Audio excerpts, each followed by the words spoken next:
খগ্ৰাপাৰৰ overbridge বুজিছেনে? আমি অভাৰব্ৰিজে যাই আছোঁ।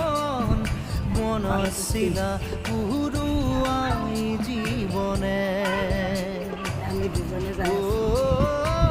বুজিছে? এয়া খগ্ৰাপাৰৰ প্লেটফৰ্ম।